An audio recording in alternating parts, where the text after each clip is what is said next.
Hello everyone, welcome to medical dose. I'm Apeksha Bhattarai र आजको video चाहिँ मेनली कन्टिन्युएसन हो प्रिभियस भिडियोको, जसमा चाहिँ हामीले के को बारेमा डिस्कस गरेको थियौँ भन्दाखेरि एक्सन पोटेन्शियल र ग्रेडेड पोटेन्शियलको बारेमा डिस्कस गरेको थियौँ। र आज चाहिँ मेनली हामीले चाहिँ रिफ्र्याक्टरी पिरियडको बारेमा कुरा गर्नेछौँ। सो हामीले चाहिँ एक्सन पोटेन्शियल र ग्रेडेड पोटेन्शियलको बारेमा डिटेल रूपमा हामीले पढिसकेको छौँ हैन। अहिले चाहिँ अब के भन्छु सुरुमा भन्दाखेरि ग्रेडेड पोटेन्शियल र एक्सन पोटेन्शियलको बिचमा डिफरेन्स के छ भनेर कुरा गरौँ। पहिला हामी सबैलाई थाहा छ ग्रेडेड पोटेन्शियल कतिखेर आउँछ। यो एउटा लोकल रेस्पोन्स हो। जब चाहिँ मैले सब थ्रेशोल्ड स्टिमुलाई दिएँ भने ग्रेडेड पोटेन्शियल जेनेरेट हुन्छ, तर थ्रेशोल्ड स्टिमुलाई दिएँ भने के आउँछ, हाम्रो एक्सन पोटेन्शियल आउँछ। र नेक्स्ट कुरा चाहिँ हामीले के भनेको थियौँ, एक्सन पोटेन्शियल है। एक्सन पोटेन्शियल चाहिँ के हुन्छ, हाम्रो नर्भ इम्पल्स चाहिँ यतापट्टि एक्जोन हिलकमा स्टार्ट भएर प्रोपागेट गर्छ टुवर्ड्स द एक्जोन टर्मिनलसम्म के गर्छ, प्रोपागेट गर्छ। तर ग्रेडेड पोटेन्शियल चाहिँ प्रोपागेट गर्दैन, इट इज नट प्रोपागेटेड। यो चाहिँ प्रोपागेट गर्दैन है, प्रोपागेट गर्दैन, एउटा लोकल रेस्पोन्स मात्रै हो, लोकल चेन्ज हो हैन। त्यसपछि अर्को कुरा के भनेको थियौँ भन्दा एक्सन पोटेन्शियलले अल अर नन ललाई के गर्छ, ओबे गर्छ। आइदर मैले थ्रेशोल्ड स्टिमुलाई दिएँ भने एक्सन पोटेन्शियल आयो, तर त्यो थ्रेशोल्ड स्टिमुलाई दिइनँ भने एक्सन पोटेन्शियल आउँदैन। आइदर दिस अर द्याट हो हैन।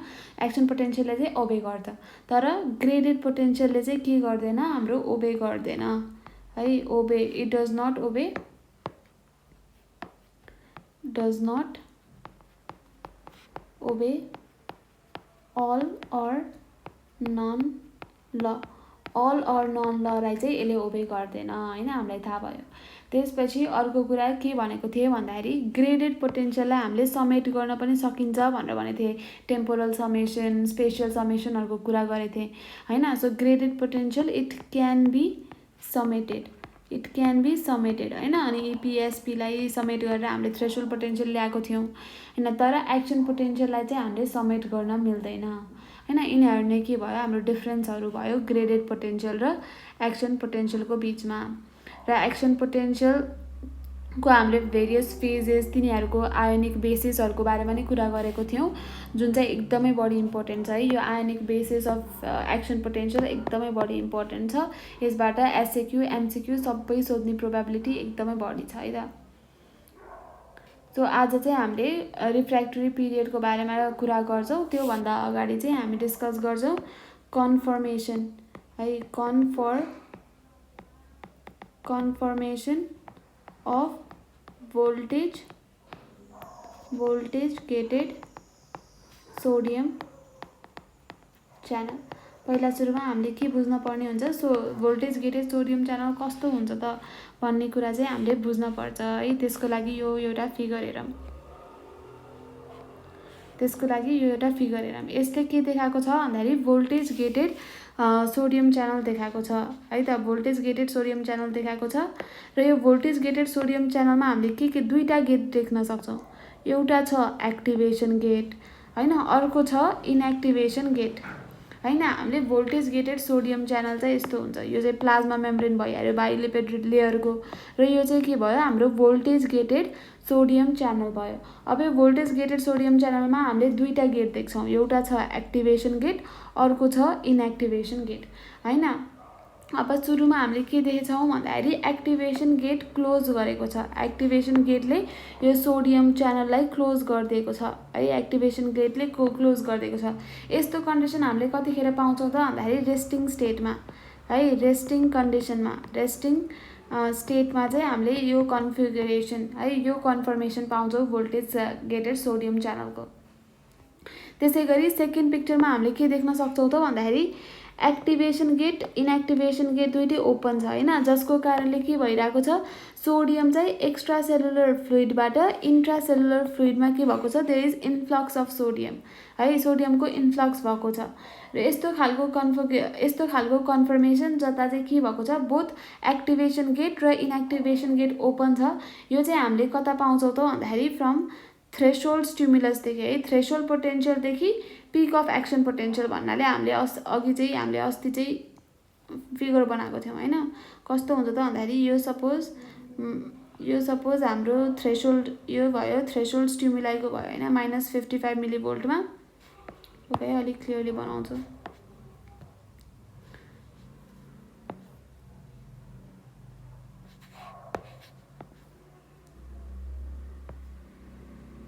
ल पहिला सुरुमा चाहिँ हाम्रो -70 मिलिभोल्ट हुन्छ रेस्टिङ कन्डिसनमा, त्यसपछि -55 मिलिभोल्ट भनेको थ्रेसोल्डको कन्डिसन भयो, थ्रेसोल्ड पोटेन्शियल हुन्छ यसमा चाहिँ।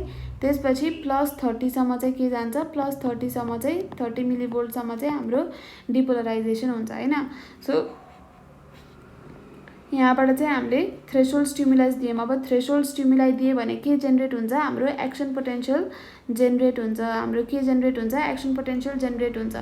अब रेस्टिङ कन्डिसनमा छ भने हाम्रो एउटा एक्टिभेसन गेट चाहिँ क्लोज भएको हुन्छ जसले चाहिँ सोडियम इन्फ्लक्स हुन दिँदैन हैन। सिमिलरली हाम्रो यो थ्रेसोल्ड पोटेन्शियलदेखि हैन, थ्रेसोल्ड पोटेन्शियलदेखि यो पिक अफ डिपोलराइजेसनसम्म, थ्रेसोल्ड पोटेन्शियलदेखि पिक अफ डिपोलराइजेसनसम्म के हुन्छ त भन्दाखेरि दुईटै एक्टिभेसन गेट र इनएक्टिभेसन गेट दुईटै खुला हुन्छ।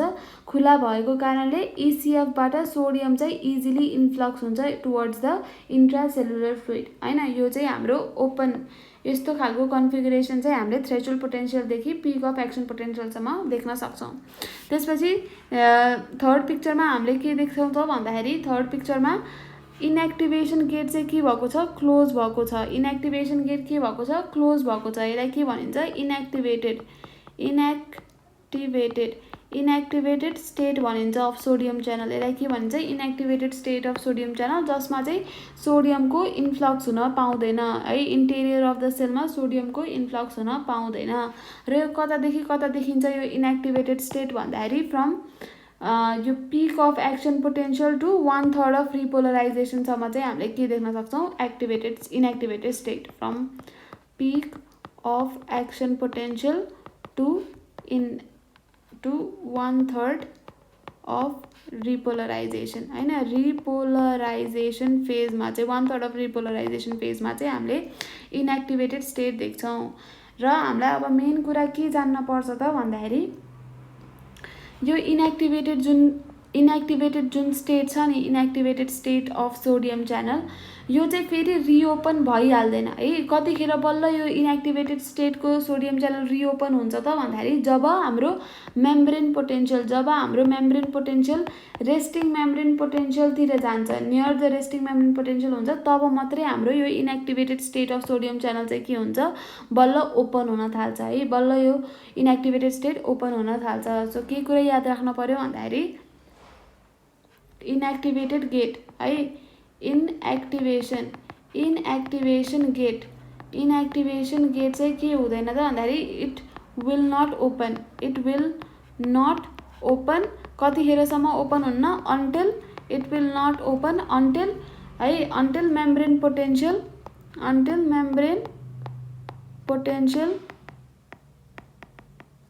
Until membrane potential reach near to resting membrane potential हैन। जबसम्म हाम्रो मेम्ब्रेन पोटेन्शियल चाहिँ रेस्टिङ मेम्ब्रेन पोटेन्शियलसम्म जाँदैन तबसम्म चाहिँ हामीले इनएक्टिभेसन गेटलाई खोल्न सक्दैनौँ है। यो कुरा चाहिँ याद राखिराख्न पर्यो।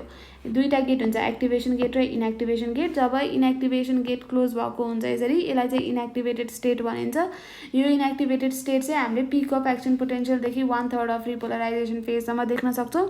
र यो इनएक्टिभेटेड स्टेट कहिले ओपन हुन्छ, यो इनएक्टिभेसन गेट चाहिँ कहिले ओपन हुन्छ त भन्दाखेरि जब हाम्रो मेम्ब्रेनको पोटेन्शियल रेस्टिङ स्टेटतिर रेस्टिङ लेभलतिर पुग्दैन तबसम्म चाहिँ त्यो ओपन हुँदैन है। यति कुरा याद हुन पर्यो यसबाट, confirmation of voltage gated sodium च्यानलबाट है।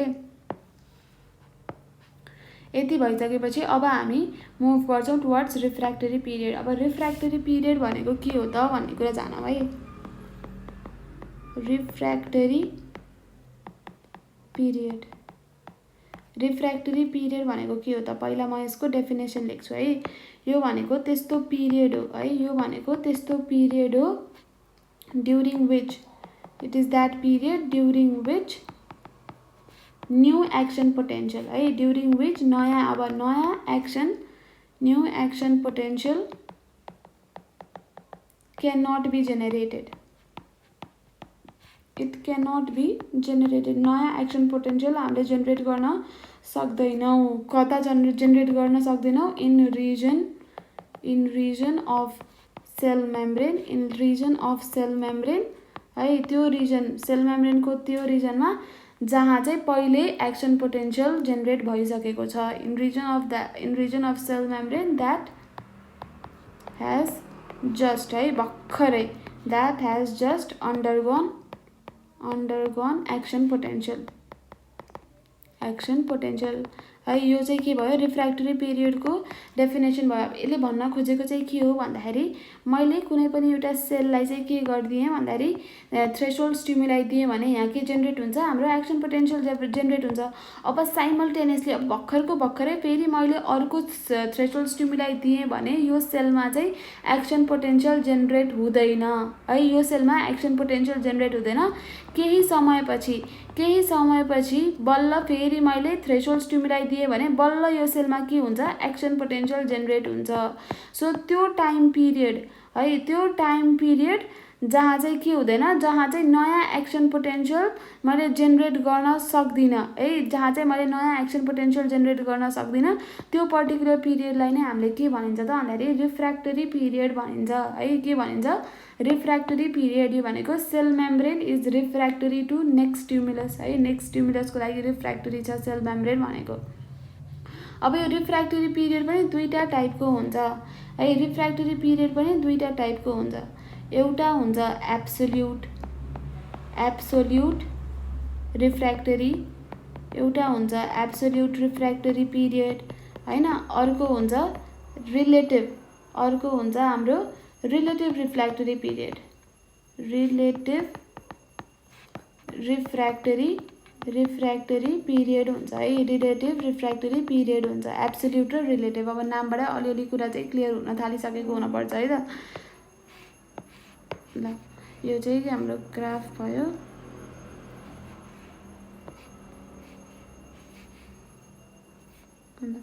एब्सोल्युट र रिलेटिभ रिफ्र्याक्टरी पिरियड हेरौँ है। एब्सोल्युट रिफ्र्याक्टरी पिरियड भनेको त्यस्तो पिरियड जहाँ चाहिँ मैले जतिसुकै ठुलो है, त्यस्तो पिरियड जहाँ चाहिँ मैले जतिसुकै स्ट्रङ स्टिमुलाई दिए पनि सेकेन्ड एक्सन पोटेन्शियल चाहिँ मैले जेनेरेट गर्न सक्दिनँ, त्यस्तो खालको रिफ्र्याक्टरी पिरियडलाई चाहिँ के भनिन्छ, एब्सोल्युट है, एब्सोल्युट रिफ्र्याक्टरी पिरियड भनिन्छ। यसमा चाहिँ सेकेन्ड एक्सन पोटेन्शियल, यसमा चाहिँ second action potential it cannot be generated है, नो म्याटर जति स्ट्रङ स्टिमुलस भए पनि नेक्स्ट एक्सन पोटेन्शियल चाहिँ हामीले जेनेरेट गर्न सक्दैनौँ है, इभन विथ स्ट्रङ स्टिमुलस है, जतिसुकै स्ट्रङ भए पनि हामीले सेकेन्ड एक्सन पोटेन्शियल जेनेरेट गर्न सक्दैनौँ। तर रिलेटिभ रिफ्र्याक्टरी पिरियडमा के हुन्छ त भन्दाखेरि रिलेटिभ रिफ्र्याक्टरी पिरियडमा है action potential can be produced है, सेकेन्ड एक्सन पोटेन्शियल। अब मैले थ्रेसोल्ड स्टिमुलाई दिएँ भने सेकेन्ड एक्सन पोटेन्शियल प्रड्युस गर्न सक्दिनँ रिलेटिभ रिफ्र्याक्टरी पिरियडमा, तर मैले हाम्रो थ्रेसोल्डभन्दा अझै बढी स्ट्रङ स्टिमुलस प्रोभाइड गरेँ भने चाहिँ यसमा के हुन्छ, नयाँ एक्सन पोटेन्शियल जेनेरेट गर्न सकिन्छ। सो यो पिरियड चाहिँ के हो, हाम्रो रिलेटिभ रिफ्र्याक्टरी पिरियड हो है। थ्रेसोल्डले मात्रै यहाँ सेकेन्ड एक्सन पोटेन्शियल आउँदैन, बडी थ्रेसोल्डभन्दा अझै स्ट्रङ स्ट्रेन्थ अफ स्टिमुलस भयो भने बल्ल यसमा के हुन्छ, सेकेन्ड एक्सन पोटेन्शियल जेनेरेट हुन्छ है। So second action potential it can be generated है, it can be generated by एकदमै स्ट्रङ स्टिमुलाई है, by stimuli stronger than threshold है। थ्रेसोल्डभन्दा के हुनु पर्यो, बडी स्ट्रङ हुनु पर्यो भने बल्ल हाम्रो के आउँछ त भन्दाखेरि बल्ल हाम्रो त्यसलाई नै के भनिन्छ, रिलेटिभ रिफ्र्याक्टरी पिरियड भनिन्छ है। ल यो ग्राफमा हेरौँ, एब्सोल्युट रिफ्र्याक्टरी पिरियड र relative refractory period. Absolute refractory period कतादेखि कता देख्न सकिन्छ भन्दाखेरि from the state of action firing level, यो फायरिङ लेभलदेखि कतासम्म देख्न सकिन्छ, 1/3 अफ रिपोलराइजेसनसम्म है। From firing level to 1/3 of रिपोलराइजेसनसम्म चाहिँ हामीले यो एब्सोल्युट रिफ्र्याक्टरी पिरियड देख्न सकिन्छ र यो चाहिँ एकदमै बढी इम्पोर्टेन्ट भाइभा क्वेसन है, one of the important viva question हो। एब्सोल्युट रिफ्र्याक्टरी पिरियड कतादेखि कता, from firing level to 1/3 of रिपोलराइजेसनसम्म चाहिँ हामीले एब्सोल्युट रिफ्र्याक्टरी पिरियड देख्न सक्छौँ। Similarly from absolute refractory period to resting membrane condition, resting membrane पोटेन्सियलसम्म चाहिँ हामीले के देख्न सक्छौँ त, रिलेटिभ रिफ्र्याक्टरी पिरियड देख्न सक्छौँ। अब किन हुन्छ त यो एब्सोल्युट रिफ्र्याक्टरी पिरियड भन्दाखेरि यसको बेसिस, आयोनिक बेसिस के छ है, आयोनिक बेसिस, यो पनि एकदमै फ्रिक्वेन्टली क्वेसन सोध्नुहुन्छ है। आयोनिक बेसिस अफ एब्सोल्युट है, absolute refractory period, absolute refractory पिरियडको आयोनिक बेसिस के छ त भन्दाखेरि है, अघि हामीले कुरा गरिसक्यौँ, हाम्रो सोडियम च्यानल चाहिँ कुन स्टेटमा हुन्छ, इनएक्टिभेटेड स्टेटमा हुन्छ है। सोडियम च्यानल चाहिँ इनएक्टिभेटेड स्टेटमा हुन्छ। अब त्यो इनएक्टिभेटेड स्टेट अफ सोडियम च्यानललाई चाहिँ मैले जति नै है, मैले जति बढी स्टिमुलाई दिए पनि त्यो inactivated state of sodium channel चाहिँ के गर्दैन, ओपन हुँदैन। कतिखेरसम्म ओपन हुँदैन, जबसम्म मेम्ब्रेन पोटेन्सियल चाहिँ रेस्टिङ लेभलसम्म पुग्दैन तबसम्म चाहिँ त्यो inactivated state of sodium channel open हुँदैन। त्यो कारणले गर्दाखेरि सोडियम भित्र आउन पाएन, भित्र आउन नपाएपछि हामीले नेक्स्ट एक्सन पोटेन्सियल चाहिँ जेनेरेट गर्न सक्दैनौँ है। So ionic basis of absolute refractory period के भयो, ड्यू टु इनएक्टिभेटेड